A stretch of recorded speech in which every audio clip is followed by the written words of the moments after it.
My name is frankrausanpereira, and a very warm welcome to my podcast. Many of you would know me as the host of The Big Picture and India's World on Rajya Sabha TV. But I'm here not in my capacity as a debate show host today, but in my capacity of being a Bharatiya. As the title of the podcast suggests, the idea is to put Bharata first, meaning at the center of everything that we do.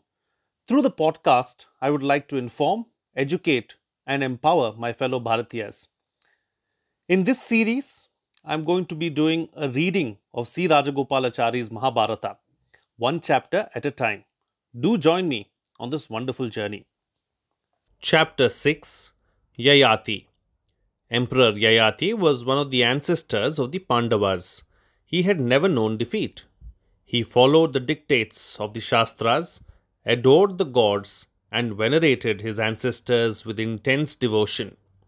He became famous as a ruler devoted to the welfare of his subjects. But as has already been told, he became prematurely old by the curse of Shukracharya for having wronged his wife Devyani. In the words of the poet of the Mahabharata, Yayati attained that old age which destroys beauty and brings on miseries. It is needless to describe the misery of youth suddenly blighted into age, where the horrors of loss are accentuated by pangs of recollection. Yayati, who found himself suddenly an old man, was still haunted by the desire for sensual enjoyment. He had 5 beautiful sons, all virtuous and accomplished. Yayati called them and appealed piteously to their affection. The curse of your grandfather Shukracharya has made me unexpectedly and prematurely old. I have not had my fill of the joys of life, for not knowing what was in store for me. I lived a life of restraint, denying myself even lawful pleasures. One of you ought to bear the burden of my old age and give his youth in return. He who agrees to this and bestows his youth on me will be the ruler of my kingdom. I desire to enjoy life in the full vigor of youth. He first asked his eldest son. That son replied, O great king, women and servants will mock at me if I were to take upon myself your old age. I cannot do so. Ask of my younger brothers, who are dearer to you than myself. When the second son was approached, he gently refused with the words, Father, you ask me to take up old age which destroys not only strength and beauty, but also, as I see, wisdom. I am not strong enough to do so. The third son replied, An old man cannot ride a horse or an elephant. His speech will falter. What can I do in such a helpless plight? I cannot agree. The king was angry and disappointed that his 3 sons had declined to do as he wished. But he hoped for better from his 4th son, to whom he said, You should take up my old age. If you exchange your youth with me, I shall give it back to you after some time and take back the old age with which I have been cursed. The 4th son begged to be forgiven, as this was a thing he could by no means consent to.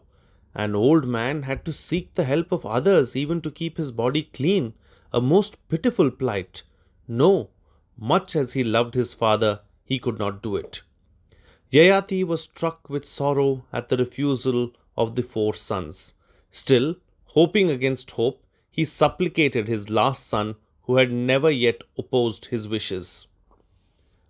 You must save me. I am afflicted with this old age, with its wrinkles, debility, and grey hairs as a result of the curse of Shukracharya. It is too hard a trial. If you will take upon yourself these infirmities, I shall enjoy life for just a while more and then give you back your youth and resume my old age and all its sorrows. Pray, do not refuse as your elder brothers have done. Puru, the youngest son, moved by filial love, said, Father, I gladly give you my youth and relieve you of the sorrows of old age and cares of state. Be happy.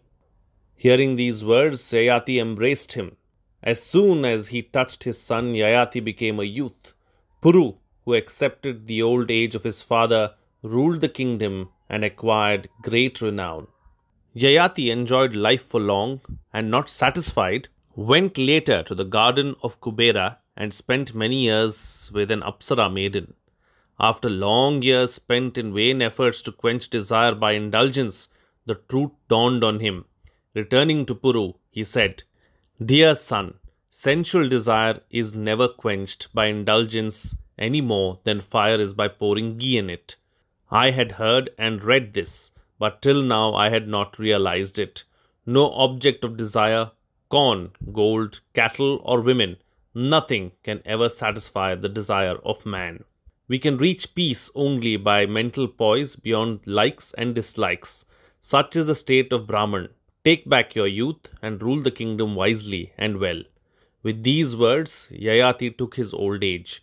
Puru, who regained his youth, was made king by Yayati, who retired to the forest.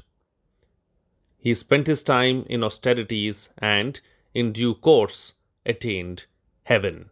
That's it on the Bharata First podcast for today. Thank you all for listening.